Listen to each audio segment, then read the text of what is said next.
In this guide, I'm going to show you how to install or update Nvidia drivers on Windows 10 and 11 2026. This is Aiden from JustBoz, and before we get into this guide, make sure to like the video and subscribe to the channel with all notifications on. It really does help with the channel and it lets us know that you want more content like this, so we greatly appreciate it. If at any point throughout this guide you did have any questions, just ask them down in the comment section below and we can help you out further. I'm going to be doing my best to reply to every single comment down there.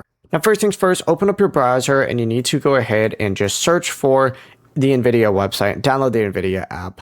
I already have this, so I'm not going to download it again, but make sure you have it downloaded, and then you can go down to the bottom and just search for Nvidia app and open it up. Now, from this left menu, you need to select drivers, and you're going to see game drivers. This is usually what you want to go ahead and install, and it'll tell you really what games it's fixing and what it's doing.